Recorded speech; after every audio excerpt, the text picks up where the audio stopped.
Okay, so my name is Eli Asarian with Riverbend Sciences, and I'm going to be talking to you today. Actually, let me try to get rid of this whole Zoom thing here if I can. Yeah, okay. I'm going to be talking to you today about what I've learned about water temperatures in the Klamath Basin after doing a whole series of projects over the last 7 years with a variety or a collection, different assortment of co-authors who many of you see here listed in the credits here. I will note that the actual content of this presentation is stuff that I came up with. So if there's anything wrong, don't hold any of the co-authors responsible. Okay.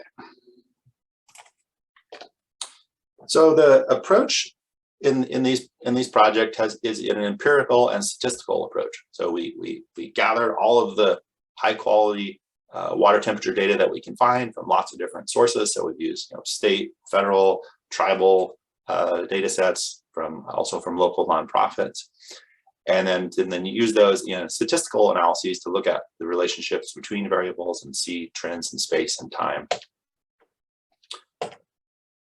So as I mentioned previously, I've been involved in 7 different studies of temperatures in the Klamath Basin. I'm not going to present any results today from the lower Klamath and South Fork Trinity. I will talk a little bit about the main stem Trinity report that's still in review, and also a little bit from the Salmon River. Mostly, and also I'm working now with Jacob Kahn and Kate Perkins on an analysis of the tributaries of Upper Klamath Lake. That's for the Klamath tribes, but we're still in the early stages of that project, so no results to share from that. What I'm going to be focusing on today is 3 projects that cover a pretty large section of the Klamath Basin, looking at different topics. So one was on wildfire smoke, the other was on honing in on the influence of river flow with a focus on the Scott River, but including other sites as well. And then a large analysis of about 80-something sites in the middle and lower Klamath and some tributaries as well. And so that's what I'm going to start with today, is that middle lower Klamath project. So in that area, we're able to compile 85 long-term sites, and they span from J.C. Boyle Dam down to the mouth of the Klamath, and including all of the major sub-basins except for the Trinity. We looked at about a 22-year period. And so this plot here is the effects plot from the linear mixed effects models that we use to analyze this data on a monthly basis. So we looked at the effects of air temperature, smoke, snow, river flow in these 3 months of July, August, and September. And so the x-axis shows whether or not that variable had a cooling or warming influence on stream temperature. So that dotted line at 0 there, things that are on the left side of that line means that parameter had a cooling effect, and on the right side, things that had a warming effect. So some things of note here is that air temperature, the effect on stream temperature was relatively even across those months. In contrast, smoke had the biggest effect in the month of August, and the effects were greater on daily maximum stream temperatures than on daily mean. And then flow had strongest effects in July, and then tapered off through August and September. So there's different variables that have greater effects at different times of year. It varies. Looking at long-term trends from that same study, the y-axis here is the change in temperature over that 22-year time period per decade. So things that are above the 0 line means that temperatures increased over the period. And some things to point out there is that the temperatures in July are increasing much faster than either August or September, and increasing faster than the annual maximum temperature. And so in the following slides, I'm going to try to hone in a little bit that and talk about what's happening at different sites and the reasons why July is increasing faster than the other sites. This plot, so I said on the y-axis here, in this slide is the change in temperature over the time period. And this was for all of those 85 sites kind of considered together. In this next plot, we have the same y-axis, but instead of looking at all sites together, we're looking at all sites separately. So then on the x-axis, there is how strong of an influence does flow variation have on stream temperatures at that site. So there's about 85 dots here, one for each site. And what we see is that yes, there is a lot of scatter in this relationship, but there is somewhat of a correlation here, where those sites whose temperatures have increased most rapidly over the study period are also those where temperatures are most affected by river flow levels. In other words, those sites that are increasing the fastest are those sites where their temperatures are low in a high flow year and high in a low flow year. I've highlighted in red there sites in the Salmon River watershed that are the core holding habitat for spring run Chinook. And unfortunately, that's where a lot of the sites that are increasing most rapidly are the spring run Chinook holding habitat. I'm going to drill in now to a couple different of those sites from this graphing and just sort of explain that a little bit more. So the South Fork River, or the South Fork of the Salmon River, upstream of Black Bear Creek, is shown in the red line there on top. And this is the trends in annual maximum stream temperature. So the hottest temperature that was recorded during the year. And you can see that is a site where, so the middle panel there shows flow at the Salmon River gauge for the month of August. And what you see is that in a high flow year, temperatures are quite cool at that site. And then in a low flow drought year, temperatures are really warm. That's a 7 degrees Celsius difference in the annual maximum temperature between a high flow and low flow year. And so and you also notice that flow has generally been declining over time, right? We've been in a drought period, and climate change is heating up, and we're having less snowpack, and so river flow has been declining. So sites like this South Fork Salmon River, their temperatures have been really rising the most rapidly. If we contrast that with the little North Fork of the Salmon River, it's a site where its temperatures they're pretty much always cool every year. And yes, they are warmer in a low flow year, but it's not a dramatic sort of game-changing situation like it is at the red site there. And so its temperatures are increasing more slowly over time. Another thing that's happening is that wildfire smoke has been increasing over the study period. And I'll call your attention in particular to the orange dots there, which is smoke for the month of August. That's really when we have the most smoke in the Klamath Basin. It can go into September as well, but it rarely starts in July or the previous months. And so as smoke has been increasing, we've had more fires, more smoke, that's been holding down temperatures in the month of August, but it's not really affecting temperatures in the month of July. So that's part of why July is increasing most rapidly. It's because we have smoke in August, and because flows have been declining, and July is the period that's most affected by flow, whose temperatures are most affected by flow. So the smoke essentially acts like a cloud, and it blocks solar radiation, reflects it back into space. That prevents it from striking the water and warming it up, and also cools down the air temperature, which also cools down the water. And that leads to less stressful conditions for fish. We looked at why some sites are more affected by smoke than others. And drainage area appears to be a great explanatory variable for that. So sites like the Salmon River, that a large water body that you can see is really open to the sun. And so having shading from smoke really can provide some cooling to those areas. And an intermediate sized tributary like Beaver Creek that has some riparian canopy has an intermediate effect, and then a really small creek like Aikens Creek that has a really nice intact riparian canopy. It's already shaded from the trees and the topography, and so additional shading from smoke just doesn't have as much of an effect. Okay, so I'm going to shift gears now. we talk about a project that is still in progress that I have. It's still in review, yeah. And we used generalized additive models to model daily stream temperatures at 10 sites around the basin. I'm showing an example here of the Scott River. So in the left panel there is the time series, the 20-year time series of flow at the Scott River gauge, and we fit a smoother through the upper and lower ends of the distribution so that we could get flow scenarios to run of what is a high flow and what's a low flow scenario like.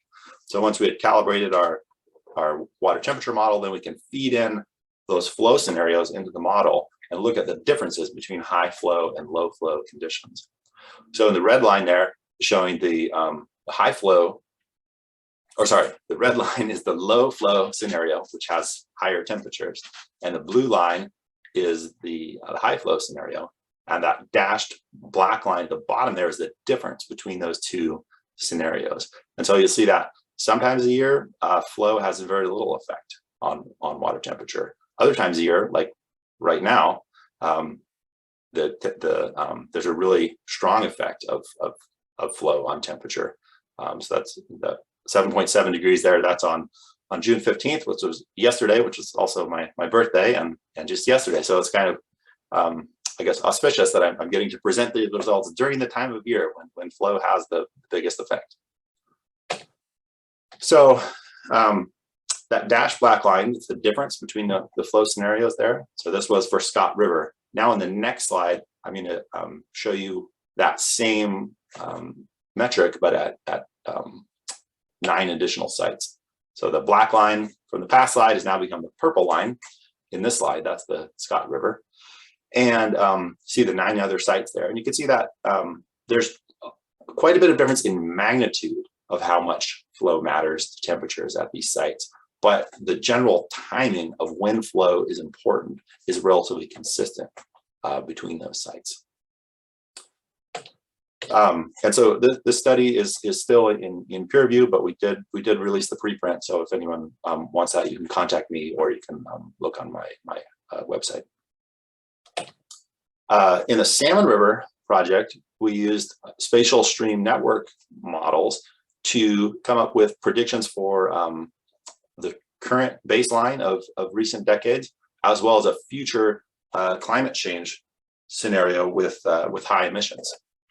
And you can see that if emissions are not brought under control, that temperatures are warm up quite a bit, and the effects are most dramatic in the main stem of the Salmon and the lower parts of the South Fork and the North Fork of the Salmon, and they're less so in the smaller tributaries.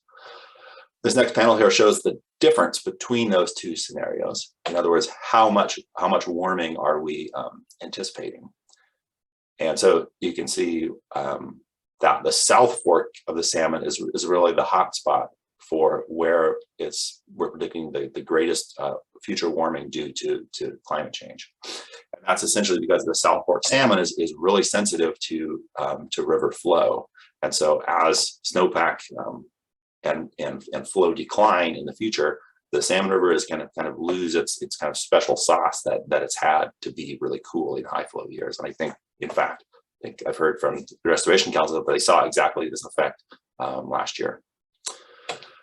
It is important to point out here that this was for a high emissions scenario, and if we could get our act together as a global society and reduce emissions, we could really limit how much temperatures are going to warm. Yes, they're going to warm no matter what, but it really makes a difference what emissions trajectory we end up on. And if we end up in a world that looks pretty similar to the one we have now, and it's just somewhat warmer with quite a bit less snow, or if we end up in one that's much hotter with very little snow and very low flow. So it's important to reduce the emissions.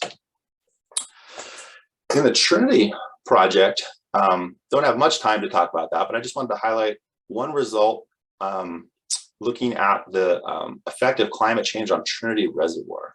So it's well appreciated, I think, by probably everyone on this call that we're having a decline in snow and an increase in rain, right? It's a phase shift of precipitation, and that's going to cause changes to runoff patterns, right? We're gonna have less spring snowmelt and more winter rainstorms.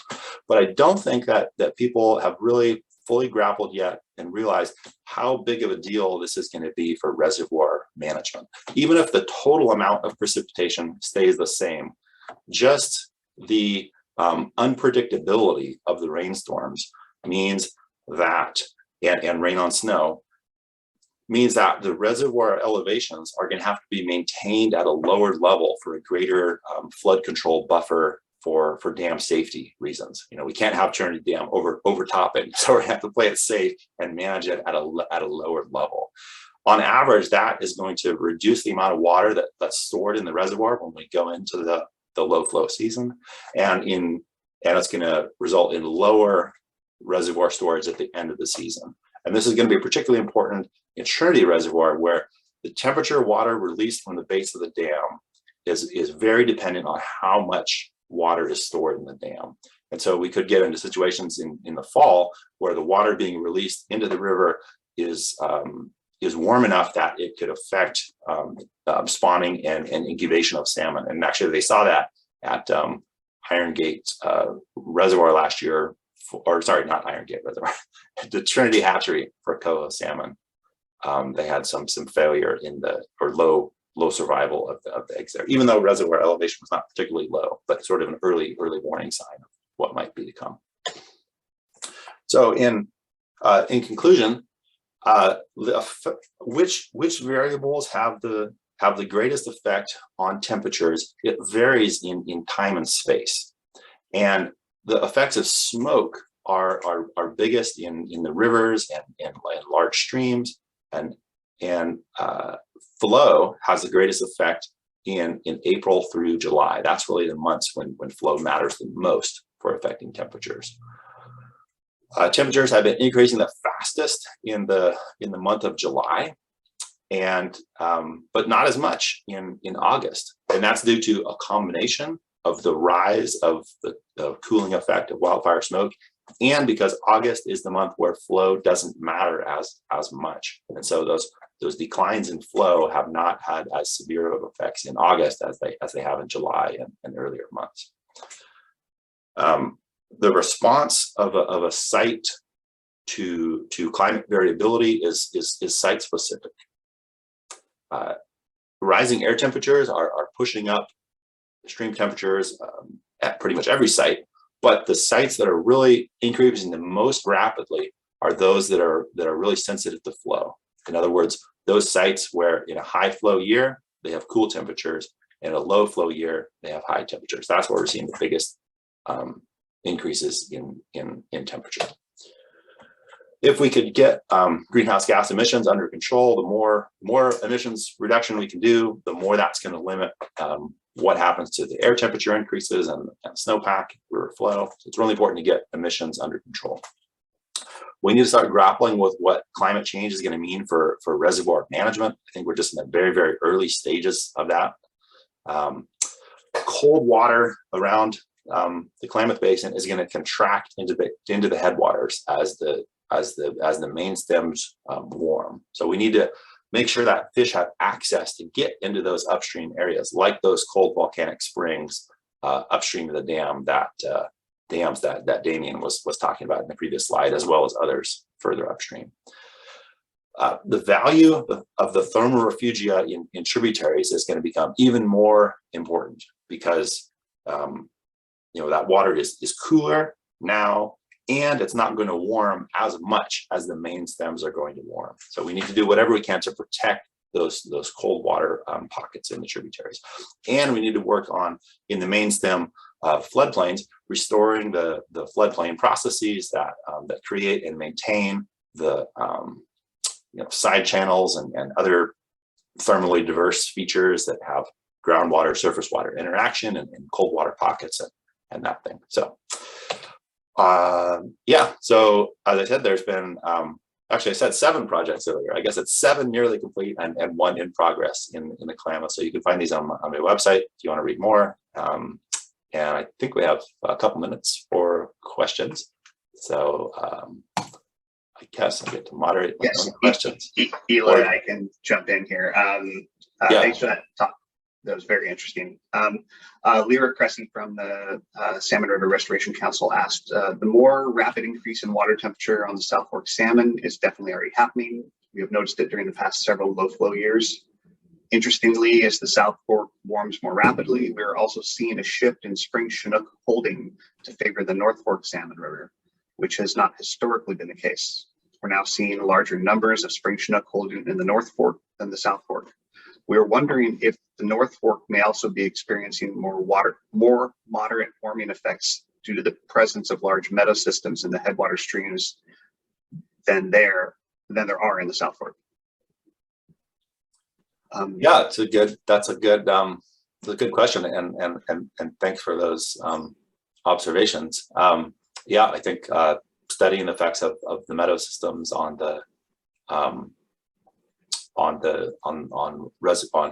landscape water storage and what that means for the spring and summer flow recession, I think that's an important topic for research and for restoration as well. I would throw out there also that I don't think it's just meadow systems, but it's also, there's there's been a lot of research from around the region at like the Angelo Reserve that UC Berkeley has done, showing the geology of a watershed has a huge effect on the summer base flow. And so also it's possible that the North Fork has some geologic factors in addition to the meadows. Other questions? I have one.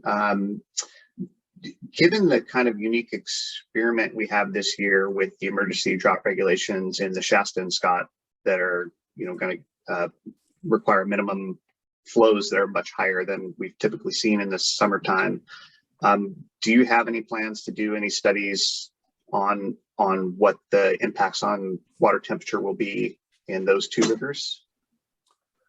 I don't, but it's a really interesting question. And I guess one thing that I would throw out there is that, these statistical approaches are sort of limited in their ability to predict outside the range with which you have that measured empirical data. I mean, you can theoretically put in a really high flow, feed it into the model, and the model will give you an answer, right? But the further outside you could probably push it a little bit outside the range of the calibration data that you have, but you can't push it that far outside, or the predictions just get really unreliable.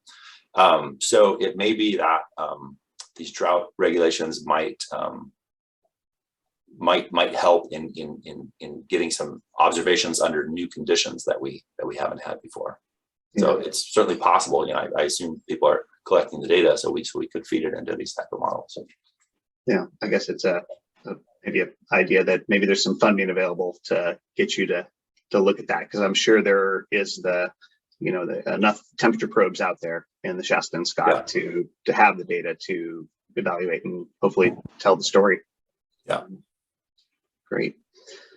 I don't see any other questions in the chat or the Q&A box. I want to thank you, Eli, for moderating and presenting here.